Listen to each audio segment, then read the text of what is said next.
नमस्कार, स्वागत है आप दर्शकों का। आप देख रहे हैं न्यूज़ 18 का डिजिटल प्लेटफॉर्म। मैं हूं आपके साथ रजनी चौबे। बिहार के सीएम की कुर्सी छोड़कर नीतीश कुमार के राज्यसभा जाने के फैसले के बाद इतना तो स्पष्ट हो गया है कि एनडीए की सरकार भाजपा के नेतृत्व में ही बनेगी। नीतीश कुमार ने भी बेटे निशांत को अभी मुख्यमंत्री बनाए जाने की जेडीयू नेता की मांग को ठुकराकर भाजपा की राह आसान कर दी है। इसका मतलब ये साफ हो गया है कि जो अगले सीएम होंगे वो निशांत कुमार नहीं होंगे, ऐसा संकेत दे दिया है नीतीश कुमार ने। तो भाजपा भी इसे समझ गई है कि दशकों बाद मिले मौके को वह गंवाना ठीक नहीं समझी। नए मुख्यमंत्री के संभावित चेहरों पर भी कयास लगने लगे हैं। भाजपा से मुख्यमंत्री के जिन नामों की चर्चा जोरों पर है इस वक्त, उनमें सबसे आगे मौजूदा डिप्टी सीएम सम्राट चौधरी का नाम है। उसके बाद केंद्रीय मंत्री नित्यानंद रॉय और दूसरे डिप्टी सीएम विजय सिन्हा के नाम की चर्चा मीडिया की खबरों में इस टाइम ज़्यादा गर्मा गई है। अब एक नया नाम सोशल मीडिया पर अभय गिरी का भी आया है। उनके नाम की चर्चा कहां से शुरू हुई है यह किसी को नहीं पता है। हालांकि विश्लेषक उनके नाम को इसलिए खारिज नहीं कर रहे क्योंकि भाजपा ऐसे नए नामों से चौंकाती रही है। इन दिनों बिहार में इसी बात की चर्चा जोरों पर है कि नीतीश कुमार की पसंद बताए जा रहे सम्राट चौधरी ही सीएम बनेंगे या भाजपा अपने चौंकाने वाली नीति का अनुसरण करेगी, जैसे कि उसने राजस्थान में किया, मध्य प्रदेश में किया, या दिल्ली की बात करें रेखा को लेकर के, रेखा गुप्ता को लेकर। तो यहाँ पे उन्होंने नए चेहरे को लेकर आया जिससे कि समाज और राजनीति को एक नई शुरुआत मिली और अचंभित भी की है भाजपा ने। सम्राट को ही बिहार का अगला सीएम मानने की दो वजहें हैं।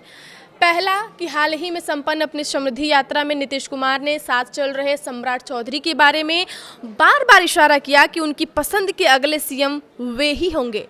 सम्राट फिलहाल डिप्टी सीएम है और गृह जैसे महत्वपूर्ण विभाग उन्हें देने में नीतीश ने तनिक भी आनाकानी नहीं की थी उस वक्त जिस वक्त सीएम पद की शपथ लेने जा रहे थे नीतीश कुमार। नीतीश से उनकी ट्यूनिंग और केमिस्ट्री भी अच्छी रही है। भाजपा ने अब तक यही संकेत दिया है कि बिहार के नीतीश के विकल्प वे ही होंगे। पहले नेता प्रतिपक्ष बनाया, फिर पार्टी की कमान उन्हें सौंप दी, मौका मिला तो दूसरी बार उन्हें डिप्टी सीएम बनवाया। इस बार तो उन्हें बड़ा प्रमोशन मिला है। नीतीश कुमार के पास शुरू से रहने वाला गृह विभाग भी उन्हें थमा दिया गया। बिहार में सीएम नहीं बना है कोई भी अभी तक, कोई भी डिप्टी सीएम अभी तक बिहार का मुख्यमंत्री नहीं बना है। जो इतिहास की बात अगर उठाकर की जाए तो अब तक कोई नहीं बना है। तो बिहार के साथ चर्चाओं में एक और बात जोड़ी जा रही है कि कर्पूरी ठाकुर को छोड़कर कोई भी डिप्टी सीएम नहीं रहा, कोई भी व्यक्ति कभी सीएम नहीं बना है। नीतीश कुमार के साथ सुशील मोदी वर्षों तक डिप्टी सीएम रहे। अनुकूल स्थितियों में भी उन्हें सीएम बनने का सौभाग्य नहीं मिला। तेजस्वी यादव टुकड़ों टुकड़ों में 2 बार डिप्टी सीएम रहे। 2 टर्म से वे सीएम बनने के लिए जद्दोजहद कर रहे हैं। इसी जद्दोजहद में वे इस बार उनकी हालत हुई है कि उन्हें इसे दुरुस्त करने में अब सैकड़ों जतन फिर से करने पड़ेंगे। इस बार तो 2 डिप्टी सीएम हैं, दोनों भाजपा कोटे के।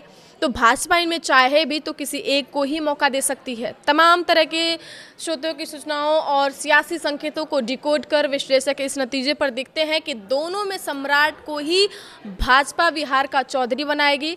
संदेह की वजह सिर्फ एक है, भाजपा सीएम के चयन में चौंकाती रहती है।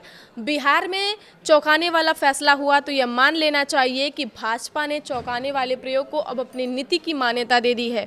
तो देखने वाली बात होगी, एक तरफ तो ये है कि कोई भी डिप्टी सीएम आज तक कर्पूरी ठाकुर को छोड़ के कोई भी वहाँ का सीएम नहीं बना है। दूसरी तरफ नीतीश कुमार ने ये प्रस्ताव खारिज कर दिया जेडीयू का कि निशांत कुमार को वो सीएम अभी नहीं बनाएंगे। तो अब देखने वाली बात होगी कि क्या सम्राट चौधरी बनेंगे बिहार के अगले सीएम या बीजेपी कोई तड़कता भड़कता सा कुछ करने वाली है जिसके वजह से कोई नया चेहरा लेकर आएगी और समाज जनता को चौंकाएगी। कमेंट बॉक्स में आप कमेंट करके ज़रूर बताइएगा कि किससे मिलेगी बिहार की कमान। आगे की खबरों के लिए आप देखते रहिए न्यूज़ 18 का डिजिटल प्लेटफॉर्म। धन्यवाद।